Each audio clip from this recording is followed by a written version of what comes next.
안녕하세요. 오늘도 사연살롱을 찾아주셔서 감사합니다. 저는 올해 마지막 50번째 생일을 지낸 50대 여자입니다. 요즘은 50대면 아직도 청춘이라고 하던데 그래도 지난 세월을 돌아보게 되더군요. 저는 참 다사다난한 인생을 살아왔어요. 제 연배에서 그렇지 않은 사람들이 어디 있겠냐마는 저도 이렇게 사연을 적어 보낼 만큼의 굴곡진 인생을 살기는 했답니다. 특히나 저는 남편 복이 참 없었어요. 이제는 다 지나간 일이라 이렇게 글도 쓸 수 있는 거지만 예전에 저는 하루하루 독하게 살아낼 수밖에 없는 박복한 여자였죠. 저는 원래 처녀 때는 한 작은 사무실의 격리 아가씨였어요. 평범한 집안에서 고등학교를 졸업하고 바로 취직에 성공했던 것이었죠. 그 작은 사무실에서 같이 일했던 대리가 바로 제 남편이었답니다. 제가 취직한 지 얼마 안 돼요. 자꾸 제 주변을 맴돌더니 어느 날 저에게 고백을 해오더군요. 여자 학교만 다녔던 저는 남자가 이렇게 고백을 해온 것도 처음이었고 당시 남편은 살이 찌기 전이라 외모도 준수했기에 저는 고백에 승낙하게 되었고요. 저희는 연애를 시작한 지 1년 만에 결혼식을 올리게 되었어요. 결혼과 함께 저는 곧바로 임신을 하게 되었고 그 시기에 일을 관두게 되었어요. 고작 20대 초반의 나이에 소위 요즘 말로 경단녀라고 부르는 그런 사람이 되었던 거죠. 남편은 아이가 막 기어다닐 때쯤부터 집안에 점점 소홀해지기 시작했어요. 아마 아기를 키우느라 분유값도 많이 들고 기저귀 값도 많이 들면서부터였을 거예요. 집에 들어오는 시간이 점점 늦어지고 저를 묘하게 무시하기도 했죠. 자기가 벌어다주는 돈으로 집에서 놀고 먹는다고요. 애를 키워보신 분들은 아시겠지만 어떻게 놀고 먹을 수가 있나요? 밤에 눈도 제대로 못 붙이고 지낼 수밖에 없는데 말이에요. 하지만 그렇게 무시를 당해도 저는 남편이 우리를 버릴 거라고는 꿈에도 생각지 못했습니다. 우리 사이에는 떡두꺼비 같은 아들이 있었으니까요. 하지만 그런 제 믿음은 산산조각이 나버렸는데요. 아이가 걷기도 하고 뛰기도 하며 한창 이쁜 짓을 할 때쯤이었던 것 같아요. 어느 날부터인가 남편은 자꾸만 독한 향수 냄새를 옷에 묻혀왔습니다. 저는 마음 한켠이 무너지면서도 설마 하는 마지막 희망의 끈을 놓지 못하고 있었어요. 일적으로 술자리에 갈 수밖에 없는 상황이었다든지 아니면 같이 일하는 사람 중 독한 향수를 쓰는 사람이 생겼다든지 세상 일은 모르는 거니까요. 그러다 어느 날 남편이 퇴근 후 집에 들어오자마자 갑자기 또 나가려고 하는 겁니다. 그래서 제가 무슨 일이냐고 물었더니 회사 선배가 부른다고 대답하더군요. 하지만 저는 그 말을 믿을 수가 없었어요. 남편이 집 밖으로 나가자마자 저도 그 뒤를 미행하기 시작했습니다. 그런데 남편은 회사 선배를 만나는 것이 아니라 시내에 있는 모텔로 들어가는 것이었어요. 저는 눈이 뒤집히고 말았죠. 지금 생각해도 그때 제 몸에서 어떻게 그런 힘이 나왔는지 모르겠지만 저는 저 멀리 모텔로 들어가는 남편의 모습을 보고 망설임 없이 곧장 그 모텔로 따라 들어갔습니다. 그리고 모텔 방문들을 다 두드리며 남편의 이름을 부르면서 고래고래 소리를 질렀어요. 야, 고상철, 어딨어? 나와! 당장 나오라고!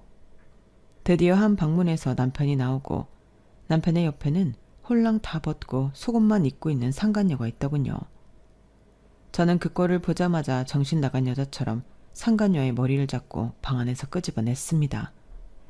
이 불려시 같은 년이 어디서 남의 남편한테 꼬리를 쳐. 아! 뭐 하는 거야? 이거 안 와! 안 나? 저는 젖먹던 힘까지 다해 그 여자의 머리카락을 죄다 뽑아버렸어요. 그런데 놀라운 것은 제 남편이었습니다. 제 손을 그 상간녀에게서 떼어내오면서 저를 밀쳐버리는 것이었어요. 그러면서 상간녀에게 자기 괜찮아? 하며 그 여자의 편을 드는 것이었죠. 저는 순간적으로 넋을 잃고 그 모습을 볼 수밖에 없었어요. 어떻게 상간녀의 편을 들 수가 있지? 제 머리로는 이해가 안 되는 장면이었거든요. 남편은 곧 저에게 눈을 부라리며 쏘아붙이더군요. 이게 뭐하는 짓이야 상스럽게. 당신 지금 누 편을 드는 거야? 미쳤어?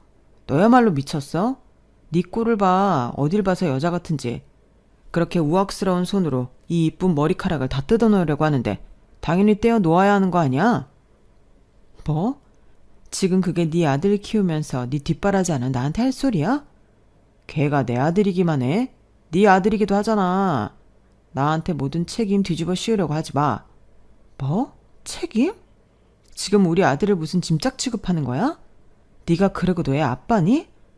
아유, 진짜 징글징글해. 아주 너만 보면. 그리고 이 집구석만 보면 숨이 턱턱 막힌다고. 알아? 아주 억장이 무너지는 것 같았습니다.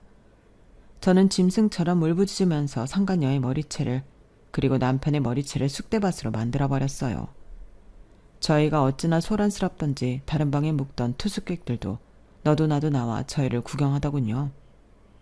저는 특히 상간녀를 1층까지 끌고 나가서 길바닥에 내동댕이 치며 이 여자가 남의 남편이랑 바람핀 여자다.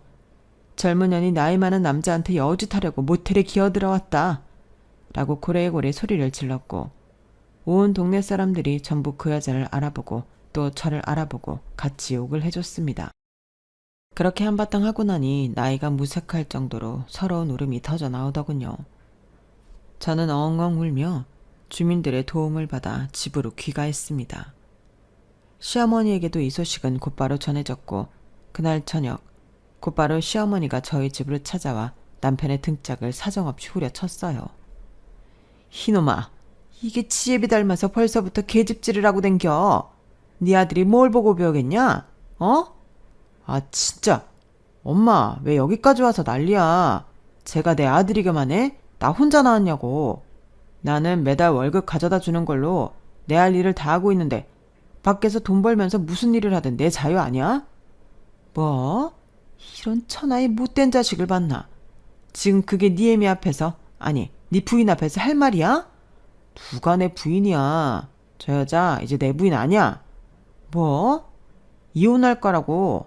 야, 나랑 이혼해. 그때까지만 해도 저는 이혼이라는 건 어디 TV에 나오는 사람들만 하는 건 줄 알았지. 제 인생에 벌어질 일이라고는 꿈에도 생각해 본 적이 없었어요. 시어머니는 기함을 하시며 남편을 뜯어 말리려고 했지만 이미 연세가 많이 드신 어머니께서 성인 남자인 남편의 완고한 뜻을 꺾기란 불가능한 일이었죠. 그렇게 저는 잘못한 거 하나 없이 그대로 길바닥에 내쳐지게 되었어요. 남편은 자신을 똑 닮은 아들을 보고서도 키우기 귀찮다며 저에게 떠넘기고는 이혼을 했어요. 그런데 저는 이혼의 충격에 잠길 틈도 없이 상간녀에게 고소까지 당하고 말았답니다. 명예훼손으로요. 정말 기가 차는 일이었죠. 아니 도대체 훼손될 명예도 없는 더러운 상간녀 주제에 어떻게 이렇게 뻔뻔할 수가 있단 말입니까? 저는 쥐꼬리만한 위자료만 받고 이제 막 5살이 된 어린 아들과 함께 길거리에 버려진 상태에서 그 많은 일들을 감당할 수가 없었어요. 급한 대로 상간녀에게 이혼 위자료를 배상을 하고 시어머니가 몰래 와서 건네준 몇 푼 안 되는 돈으로 겨우 단칸방 하나를 얻었죠. 원래 지내던 동네에서는 아주 멀리 떨어진 곳이었습니다. 그 먼 길을 찾아오신 시어머니는 연신 제게 내 수중에 이것밖에 없어서 미안하다 아가. 자식 농사 제대로 못 지은 내 잘못이야. 미안하다 하며 사과를 하시고 가셨어요. 나중에 알고 보니 상간녀가 명예훼손으로 소송을 했을 때 저도 상간자 소송으로 맞붙을 수 있었다 하더군요.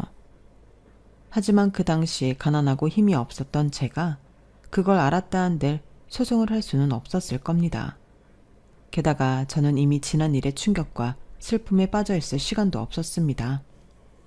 당장 아이와 함께 목구멍에 풀칠이라도 하고 살려면 일을 구해야 했으니까요. 저는 단칸방 근처에 있는 미용실에 일을 구하게 되었어요.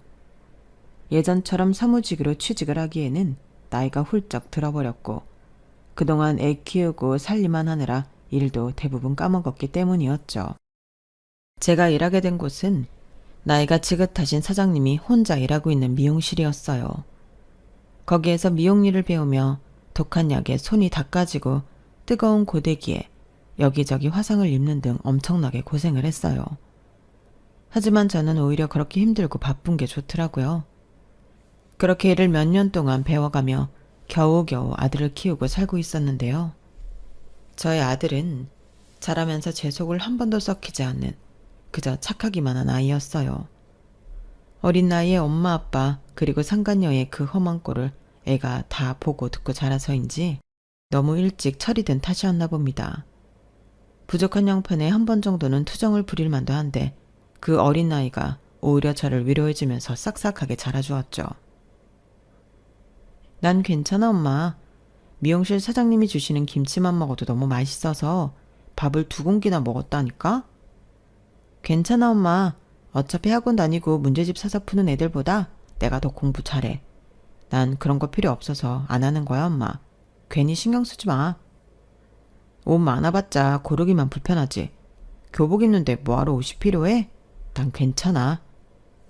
그런 아들의 심성이 고맙기도 하면서 더 해주지 못하는 게 한없이 서럽기도 하더군요. 그래서 저는 더 악착같이 일을 할 수밖에 없었답니다. 사장님도 그런 저희 모자를 예쁘게 봐주셔서 제 아들을 볼 때마다 자꾸 용돈을 쥐어주시거나 반찬거리를 싸주시려고 하셨어요. 저에게는 친정 어머니나 다름없는 분이 바로 저희 사장님이셨죠. 그러던 어느 날 사장님이 퇴근하려는 저를 불러 세우셨어요. 무슨 말씀을 하시려고 하시는 건지 굉장히 결연한 표정으로 저를 보시더니 대뜸 제게 미용실을 넘겨주겠다고 얘기를 하시는 겁니다.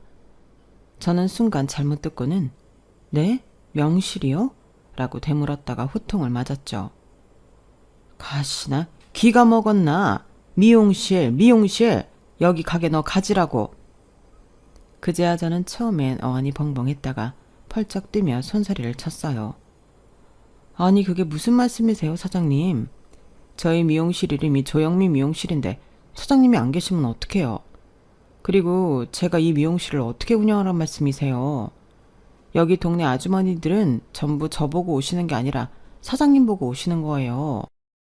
이름이야 바꾸면 되지. 사장 바뀌어도 어차피 오는 사람들은 와.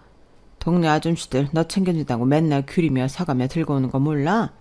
나 혼자 있을 때는 들고 오지도 않았어. 나도 이제 나이가 이렇게 들었는데 뭐 죽을 때까지 일만 하라는 말이야?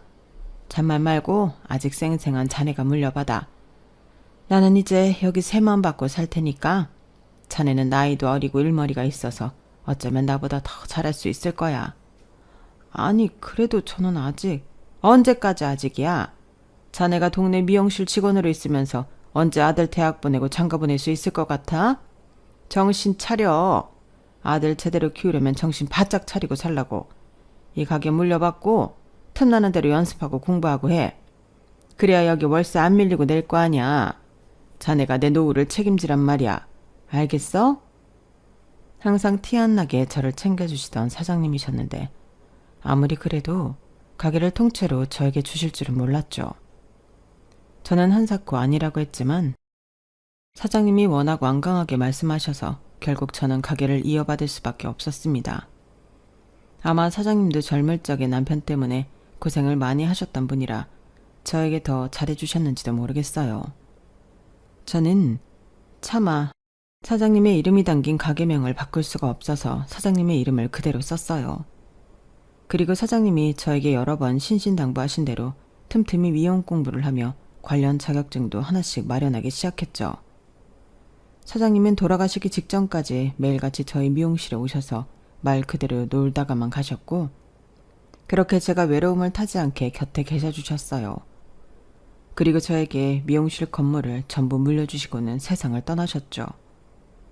그렇게 물려받은 미용실을 운영하며 아들을 고등학교까지 졸업시켰을 때쯤 저희 지역이 전부 재개발되기 시작했어요. 저희 건물도 엄청난 돈을 받고 팔리게 되었죠. 주변 사람들은 갑자기 큰 돈이 생기자 외제차를 타고 비싼 집을 사며 신이 나 있었어요. 하지만 저는 그 돈으로 저희 미용실을 더욱 고급지게 꾸몄답니다. 새 건물에 고급진 미용실이 생기자 새로 입주해온 사람들이 많이 들어오기 시작했어요.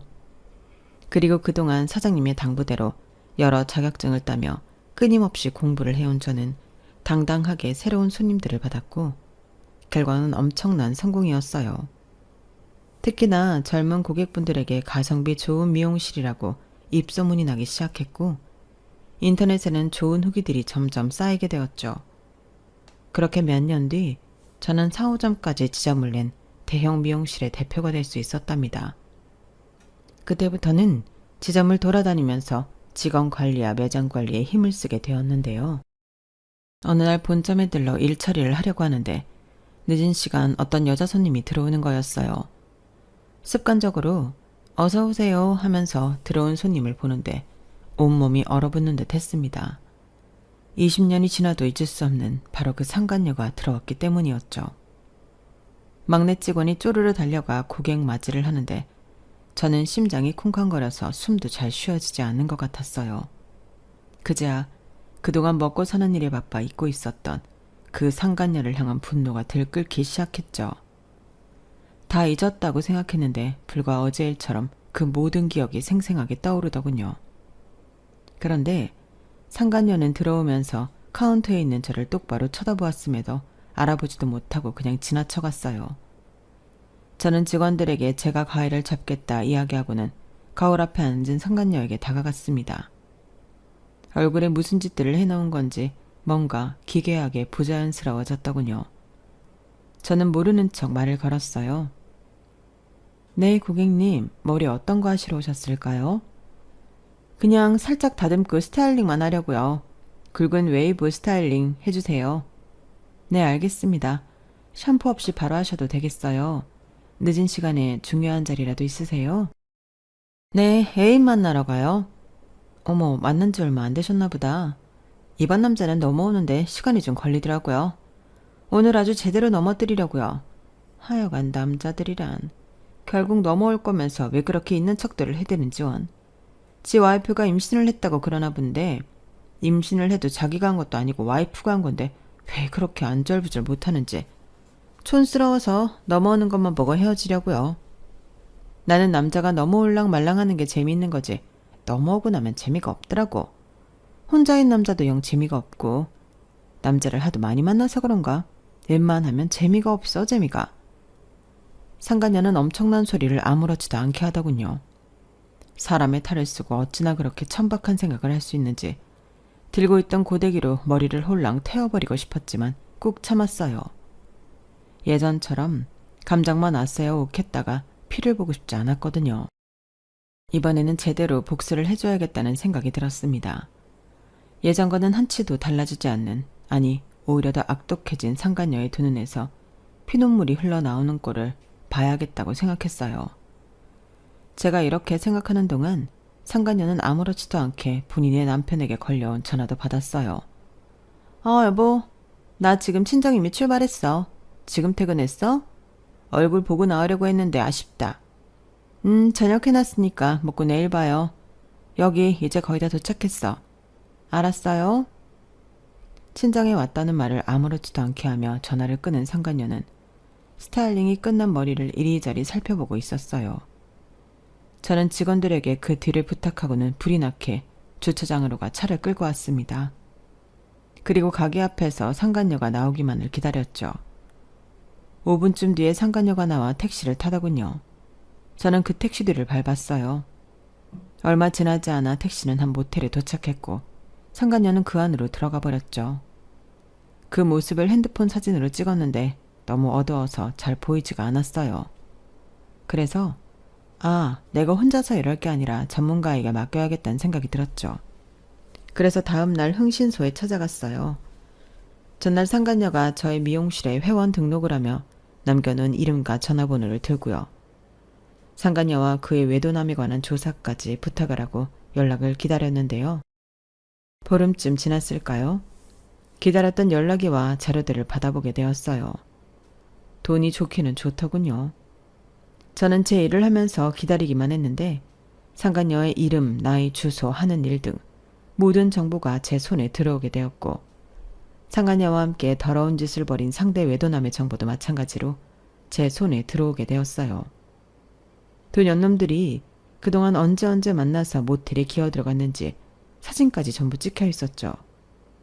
그 정보를 손에 넣기 전까지 보름 동안 저는 사실 일을 하는 중에도 온통 정신이 그쪽에 팔려 있었답니다.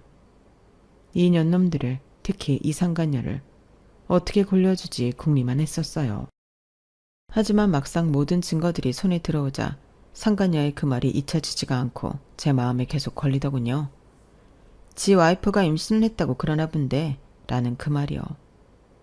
그 옛날 저는 아들을 키우던 몸으로 전 남편과 상간녀를 응징했는데 외도남의 아내는 임신을 한 몸이라 훨씬 힘들겠다는 생각이 자꾸 들었어요. 그리고 자료들을 보아하니 저처럼 임신과 동시에 이를 관둔 경단녀이셨는데요. 그래서인지 얼굴도 모르는 분이지만 저의 옛날 모습이 겹쳐져 자꾸만 아른거리더라고요. 결국 저는 그 모든 사진들과 꽤 큰 금액의 현금을 들고 다른 누구도 아닌 그 외도남의 아내분을 찾아갔답니다. 아침 일찍 외도남의 주소지로 찾아가 그 더러운 놈이 아무것도 모르는 자기 아내의 배웅을 받고 출근하는 모습을 지켜보았죠. 외도남이 시야에서 사라질 때까지 그 뒷모습을 지켜보던 아내분은 부른 배를 감싸고 다시 집으로 들어가려 했는데요. 제가 후다닥 차에서 내려 그 아내분께 말을 걸었어요. 저기 혹시 박승태 씨 아내분 되시나요? 왜요? 왜 저한테 그런 걸 물어보세요? 그쪽은 누구세요? 다름이 아니라 남편분 일로 제가 괜히 말씀드릴 게 있어서요. 저 이상한 사람 아니고요. 여기 명함 받으세요. 근처에 있는 미용실 대표되는 사람입니다. 요 앞 카페에서 잠시만 얘기 좀 나누실 수 있을까요? 사람들 많은 곳에서요. 아내분은 처음에는 저를 의심스럽게 쳐다보더니 제 명함을 보고 또 사람들 많은 곳으로 가자는 제 이야기를 듣고는 잠시 고민을 하더라고요. 요즘 세상의 험에 경계하는 게 당연하다는 생각이 들어 저는 그 자리에서 그냥 외도남과 그 상간녀 사진을 먼저 보여줬습니다. 임산부시라 걱정이 되긴 하는데 일단 이것 먼저 봐주시겠어요? 제 얘기를 들을 생각이 드셨다면 카페로 자리를 옮기고 좀 더 말씀을 드릴게요. 이게 뭐예요? 당신 진짜 누군데 이런 사진들을. 여기 이 여자 보이시죠? 저도 예전에 이 여자한테 남편을 빼앗겨 본 적이 있는 사람이에요. 그래서 지금 그쪽 마음 충분히 이해하고 있고요.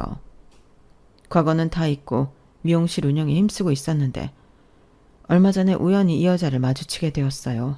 20년 만에요. 근데 자기가 유부남과 외도를 하고 다닌다는 사실을 아주 자랑스럽게 밖에 떠벌리고 다니더군요. 그래서 아내 되시는 분께 알려드려야겠다는 생각에 이렇게 초면이지만 찾아뵙게 되었어요. 저는 누구보다 그 아픔을 잘 아니까요. 저는 급한 마음에 두서없이 제 진심을 전하며 혹시라도 임산부인 아내가 충격을 받지는 않을까 잔뜩 긴장한 상태였어요. 조금이라도 이상하면 바로 119를 부르려고요. 그런데 그때 저는 정말이지 생각도 못했던 말을 듣게 되었어요.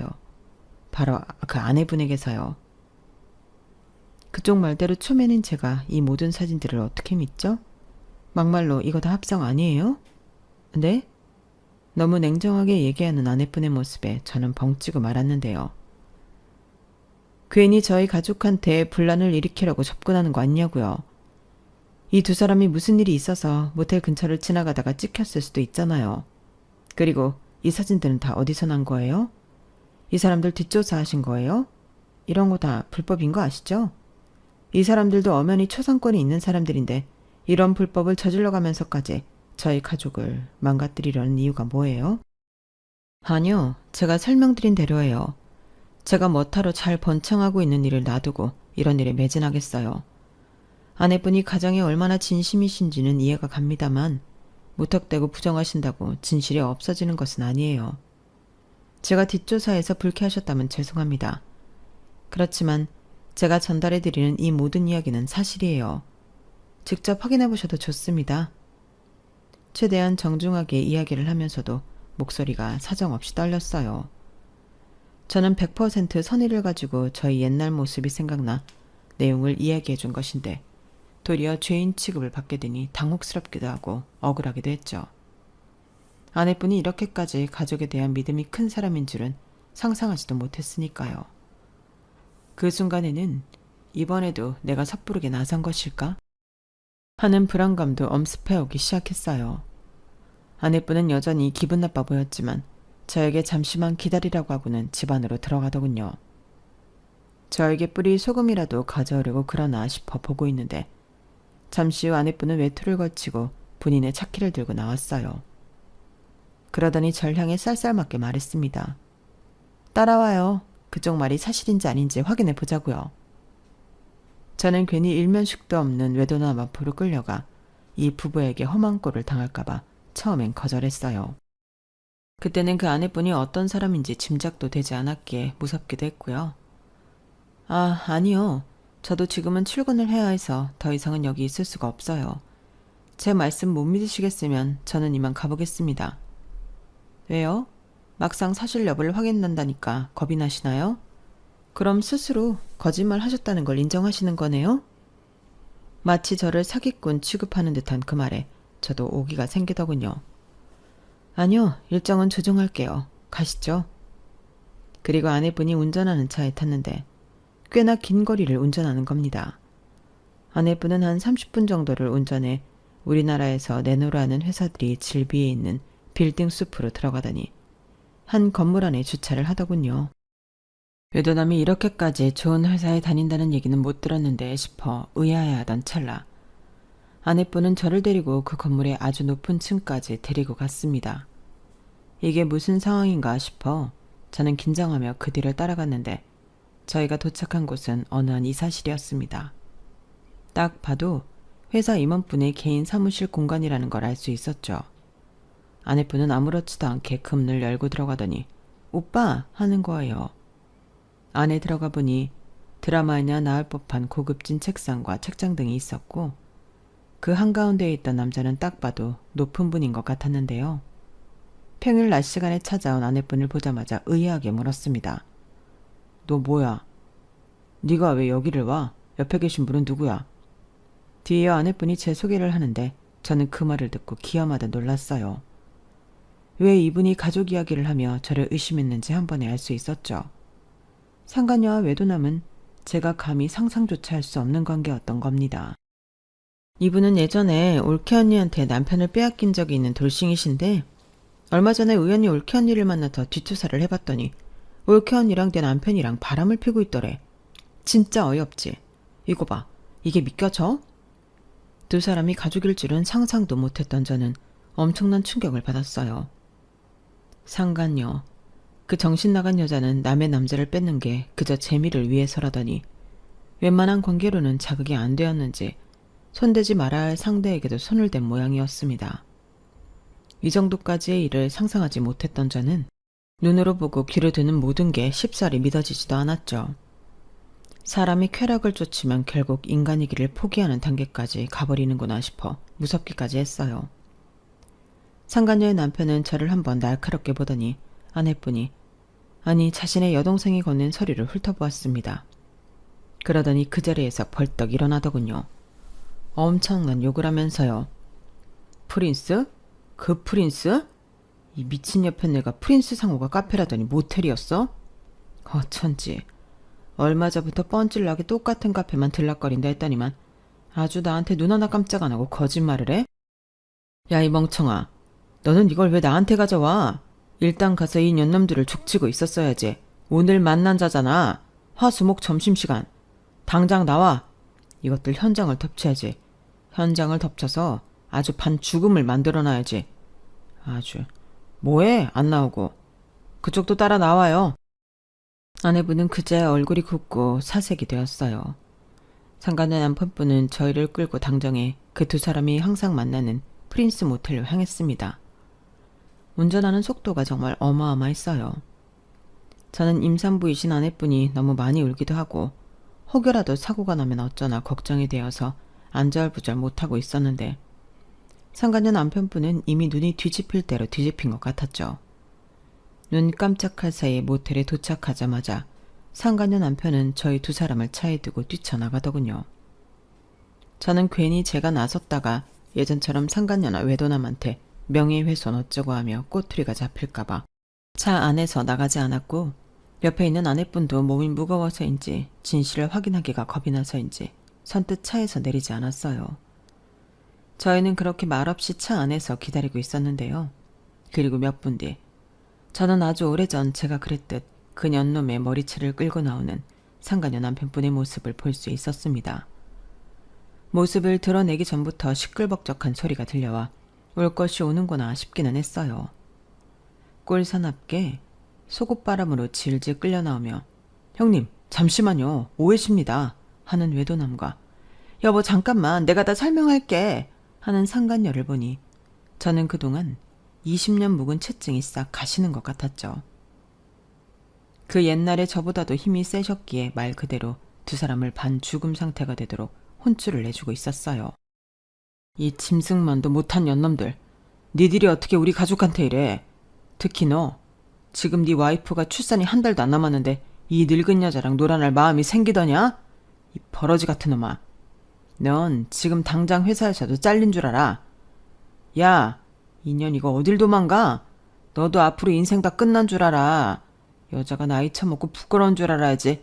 내가 너희 연놈들 평생 대한민국에서 밥 보뿌려 먹고 살게 해줄 거야. 알겠어? 상간녀와 외도남이 너무 많이 맞자 호텔 측에서 경찰을 부른 모양이었어요. 경찰차가 오더니 경찰들이 그 세 사람을 전부 데려가더군요. 차 안에서 그 모든 광경을 목격했던 아내분은 저에게 운전을 부탁하며 경찰차를 따라가 달라고 했어요. 저는 그 말대로 운전대를 잡고 파출소까지 그분을 데려다 드렸습니다. 아내분이 파출소 안으로 들어가자 여보 하는 외도남의 목소리와 이 미친놈이 누구 보고 여보야 하면서 임신한 몸으로 아내분이 외도남을 패는 소리가 들리더군요. 조사하던 경찰들도 멈추세요 하고 말로만 외치며 일부러 천천히 다가가는 게 보였어요. 직업상 말리긴 말려야 하지만 조금이라도 더 맞으라는 듯 천천히 말리더군요. 두 년놈들의 얼굴을 보아하니 머리는 산발에 상간녀는 코피까지 흘리고 있는 것 같았어요. 거기까지만 문 밖에서 확인하고 저는 택시를 타고 다시 제 차가 있는 곳으로 돌아왔죠. 혹시나 그 이후에 제가 소환되진 않을까 신경이 쓰였지만 그 뒤로 한 달이 넘도록 저에게 오는 연락은 없었답니다. 그래서 저는 이 모든 일이 다 마무리가 되었나 보다 싶었는데요. 약 반년 정도가 지난 후에 외도남의 아내분이 저희 미용실을 찾아주셨어요. 머리를 짧은 단발로 다듬고 싶으시다면서요. 저는 또다시 오랜만에 제가 직접 가위를 잡게 되었죠. 정성스럽게 머리를 해드리는데 아내분이 먼저 저에게 말을 건네셨어요. 그때는 감사하고 죄송했어요. 그간 정신이 없어서 한번 찾아뵌다는 게 좀 늦어버렸네요. 아니에요. 출산도 하시고 몸도 아직 힘드실 텐데 조금 더 몸조리하고 나오시지 그러셨어요. 아기가 생기니까 머리가 긴 게 영 거추장스럽더라고요. 안 그래도 싹 잘라버리라고 했어요. 오늘은 잠깐 엄마한테 애 맡기고 나온 거예요. 이제 좀 저희 가족들도 안정을 찾고 있거든요. 어쨌든 그때 정말 고마웠어요. 얼떨결에 그때 건네주신 돈도 그대로 오빠 차에 놓고 가셨더라고요. 그것도 좀 전에 카운터에 돌려드렸어요. 직접 드리면 왠지 안 받으실 것 같아서. 그간의 이야기를 들어보니 아내분은 상간녀와 외도남 모두 이혼을 당했고 남매가 합심해서 상간자 소송까지 전부 걸어버렸다고 했어요.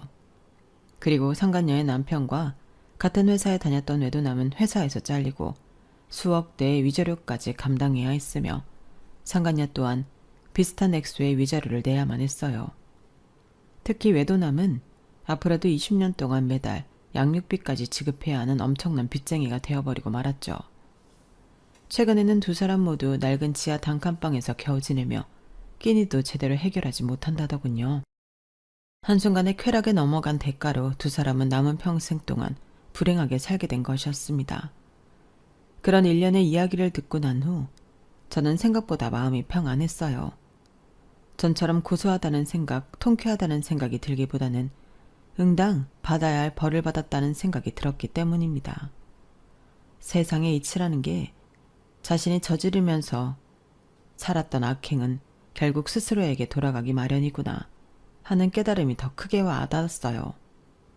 그래서 저도 더 이상 그들의 말로에 관심을 끄고 제 일만 열심히 하고 주변 사람들에게 선하게 베풀며 살아야겠다고 생각이 들었죠. 이 이야기들도 벌써 4년 전 이야기니 세월이 참 빠른 것 같네요. 이제는 이 모든 이야기를 풀어놓아도 감정이 오르락내리락 하지 않을 정도로 덤덤해졌죠. 그치만 제가 저의 이야기를 이렇게 풀어놓게 된 계기는 따로 있는데요.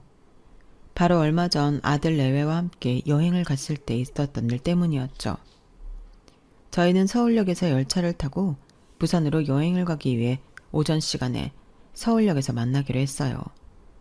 저는 예정보다 일찍 도착해 서울역 앞에서 간단하게 마실 것을 사러 편의점에 들렀다 나오는 길이었습니다. 그런데 길거리에서 신문지를 덮고 누워있던 한 노숙자가 갑자기 기침을 너무 심하게 하는 것이었어요. 한적한 시간이라 사람도 별로 없는데 심한 기침을 계속해서 하니 저도 모르게 신경이 쓰이더군요. 몇 년 동안 봉사도 하고 기부도 하며 살고 있는 저는 그분이 신경 쓰여서 마시려던 물을 그냥 그분에게 드려야겠다 싶어 다가갔어요. 물이야 언제든 얼마든지 살 수 있으니까요. 저기요, 여기 이 물 마시세요. 새 거예요. 아이고, 감사합니다. 신문지 밑에서 얼굴을 쏙 빼들고 물을 받아드는 노숙자의 얼굴을 보는데 저는 너무나 큰 충격을 받아 하마터면 그 자리에서 주저앉을 뻔했습니다. 아무렇게나 길게 자란 머리카락과 수염이 지저분하게 얼굴을 뒤덮고 있었지만 저는 그 얼굴을 한눈에 알아볼 수밖에 없었거든요. 어떻게 그 얼굴을 잊나요? 한때 집에서 같이 살던 그 얼굴을요. 그 노숙자는 틀림없이 제 전남편이었어요.